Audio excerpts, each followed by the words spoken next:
ইদ্রিস আলাইহিস সালামের সময়ের পর একটা লম্বা বিরতি থাকে যখন কোনো নবী রাসূল পাঠানো হয়নি।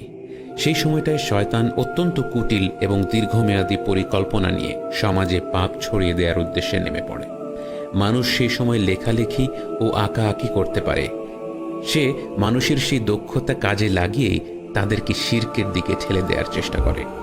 সে সময় কোনো ধার্মিক মানুষ বা ভালো কোনো মানুষ মারা গেলেই শয়তান বলতো, মানুষটা কত ভালো ছিল, তোমাদের উচিত তাকে মনে রাখা, তোমরা তার একটা ছবি তো আঁকতে পারো, না হলে ভবিষ্যৎ প্রজন্মরা তাদের ব্যাপারে জানবে কিভাবে। তার পরের প্রজন্মকে সে উদ্বুদ্ধ করল সেই পুণ্যবান পূর্বপুরুষদের মূর্তি বানিয়ে ফেলার জন্য। তারপরের প্রজন্মকে সে বুদ্ধি দিল যে শুধু মূর্তি বানিয়ে ফেলে রাখলে কি আর শ্রদ্ধা করা হলো, তোমরা এই মূর্তিগুলোকে সেজদা করো। না না, ইবাদত করার নিয়তে সেজদা করবে না, শুধু শ্রদ্ধা করার নিয়তে সেজদা করবে। এই দুটো জিনিস তো আর এক না। তারপরের প্রজন্মগুলোকে সে বলল, দেখো তোমাদের বাবা মা দাদা দাদিরা এই মূর্তিগুলোকেই পূজা করত, তোমরা একইভাবে তাদের পূজা না করলে তোমাদের উপর আল্লাহর গজব পড়বে। এভাবে করে একটু একটু করে শয়তান মানব সমাজে শিরকের বিষ ঢুকিয়ে দেয়। আমাদের খেয়াল রাখতে হবে, শয়তানের মনে মানব জাতির প্রতি যেই হিংসা, তা এক ভয়াবহ হিংসা, যা তাকে পুরোপুরি ধ্বংসের দিকে ঠেলে দিয়েছে। এই হিংসা এত প্রবল যে এর ফলে সে অকল্পনীয় রকমের ধৈর্য নিয়ে মানুষকে বিপথগামী করার মিশনে নেমেছে।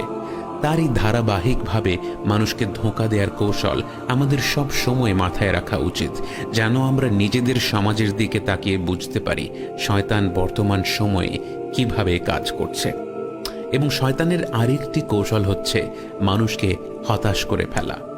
আমরা ভাবতে পারি চারিদিকে এত অন্যায় অনাচার, চারিদিকে এত পাপ, এত জুলুম, মনে হতে পারে বর্তমান বিশ্ব মনে হয় শয়তানই নিয়ন্ত্রণ করছে।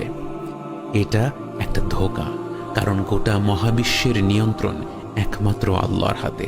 শয়তান শুধুমাত্র আমাদের মনে ফিসফিস করে কুবুদ্ধি দিতে পারে, তার আমাদের উপর কোনোই নিয়ন্ত্রণ নেই। চারিদিকে অনেক অন্যায় অনাচার ছড়িয়ে পড়েছে, এটা দেখে যেন আমরা মানুষের ভালো কাজ করার ক্ষমতার ব্যাপারে নিরাশ না হয়ে যাই, কারণ মহাবিশ্বের রব তো আমাদের উপর নিরাশ হননি। তিনি তো এখনও আমাদের প্রতিটি দিন প্রতিটি মুহূর্তে বেঁচে থাকার জন্য যা কিছু প্রয়োজন সব কিছুই মমতা ভরে দিয়ে যাচ্ছেন, যেন আমরা তার দিকে ছুটে যাই, জান্নাতের দিকে ছুটে যাই। অতএব শয়তানের কুমন্ত্রণা যেন আমাদের নিরাশ না করে ফেলে। এই ঘটনা থেকে আরেকটি শিক্ষণীয় বিষয় হলো, প্রতিটি বিষয়েরই ভালো খারাপ রয়েছে। আল্লাহ ইদ্রিস আলাইহিস সালামকে লেখার মাধ্যমে আল্লাহর বাণী প্রচারের জ্ঞান দিয়েছেন। শয়তান মানুষের সেই দক্ষতা কাজে লাগিয়েই আস্তে আস্তে শিরকের দিকে নিয়ে গিয়েছে। বর্তমান সময়ে আমাদের হাতেও রয়েছে অবাক করা সব প্রযুক্তি, সব ধরনের জ্ঞানই আমাদের হাতের মুঠোয়। আমরা চাইলে তা ইদ্রিস আলাইহিস সালামের উদাহরণস্বরূপ ভালো কাজে ব্যবহার করতে পারি, অথবা শয়তানের ওয়াসওয়াস অনুযায়ী পাপ কাজে ব্যবহার করতে পারি। Mobile phone, tab, television, Facebook, Twitter, Instagram, Snapchat, আধুনিক জীবনের এই নিয়ামতগুলো থেকে আরম্ভ করে আমাদের চোখ, কান, হাত, পাকে আমরা কি কাজে লাগাচ্ছি। শয়তান সব সময় চেষ্টা করবে শিরককে আমাদের কাছে ভালো একটা কাজের মতো করে তুলে ধরতে। শয়তানের এই চেষ্টা হতে পারে আপাত দৃষ্টিতে নির্দোষ মনে হওয়া বলিউডের গান, বা কোনো বড় নেতার ছবি, বা কোনো বড় স্কলারের ছবি, বা কোনো কবর, বা এমনকি কোনো ধর্মীয় গানের মাধ্যমে।